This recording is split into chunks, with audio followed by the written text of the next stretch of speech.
ಭಾವನ ಸಾವಿನ ನೋವಿನಲ್ಲಿದ್ದರೂ ಕೂಡ ಇಶಾನ್ ಕಿಶನ್ ಟೀಂ ಇಂಡಿಯಾಗೆ ಭಾನುವಾರ ಟಿ20 ವಿಶ್ವಕಪ್ ಗೆಲುವಿನ ಸಂಭ್ರಮ ನೀಡಿದ್ದಾರೆ.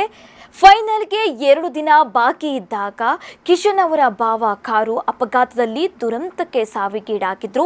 ಈ ಘಟನೆಯಿಂದಾಗಿ ಕಿಶನ್ ಅವರ ತಂದೆ ಪ್ರಣವ್ ಪಾಂಡೆ ಫೈನಲ್ಗೆ ಹಾಜರಾಗಲು ಅಹಮದಾಬಾದ್ಗೆ ಬರಲು ಸಾಧ್ಯವಾಗಲಿಲ್ಲ. ಕಿಶನ್ ಕೂಡ ದುಃಖದ ಸಂದರ್ಭದಲ್ಲಿ ತನ್ನ ಕುಟುಂಬದೊಂದಿಗೆ ಇರಲು ಬಯಸಿದ್ರು. ಆದರೆ ವಿಶ್ವಕಪ್ ಫೈನಲ್ ಪಂದ್ಯದ ದೊಡ್ಡ ಜವಾಬ್ದಾರಿ ಕಾರಣಕ್ಕೆ ಮನೆಗೆ ಹೋಗಲಿಲ್ಲ. ತಂಡಕ್ಕಾಗಿ ಆಡಲು ನಿರ್ಧರಿಸಿದ್ರು. ಕಿಶನ್ ಭಾವನನ್ನು ಕಳೆದುಕೊಂಡು ನಾವೆಲ್ಲರೂ ಆಘಾತಕ್ಕೆ ಒಳಗಾಗಿದ್ವಿ.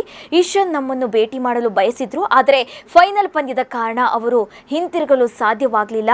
ಪುತ್ರ ಕೂಡ ದಿಗ್ಭ್ರಮಣೆಗೊಂಡಿದ್ದ ಅಂತ ಕಿಶನ್ ತಂದೆ ಪ್ರಣವ್ ಪಾಂಡೆ ಮಾತನಾಡಿದ್ರು. ಪಂದ್ಯಕ್ಕೂ ಮುನ್ನ ಭಾರತ ಅಭ್ಯಾಸ ಅವಧಿಯಲ್ಲಿ ಕಿಶನ್ ಹೊಂದಿರುವ ಉತ್ಸಾಹಭರಿತ ವರ್ಚಸ್ಸು ಅವರಲ್ಲಿ ಇರಲಿಲ್ಲ. ಅವರ ಬ್ಯಾಟಿಂಗ್ ಅವಧಿಯು ಸಾಮಾನ್ಯವಾಗಿ ನಡೆಯುವಷ್ಟು ಹೆಚ್ಚು ಕಾಲ ನಡೆಯಲಿಲ್ಲ. ಭಾರತೀಯ ತಂಡದ ಹಲವಾರು ಆಟಗಾರರು ಕಿಶನ್ಗೆ ಧೈರ್ಯ ತುಂಬಿದ್ರು. ದುಃಖದ ನಡುವೆಯೂ ಕೂಡ ಭಾನುವಾರ ನಡೆದ ವಿಶ್ವಕಪ್ 2026ರ ಫೈನಲ್ನಲ್ಲಿ ಕಿಶನ್ ಅವರು ಅದ್ಭುತ ಪ್ರದರ್ಶನ ನೀಡಿದರು.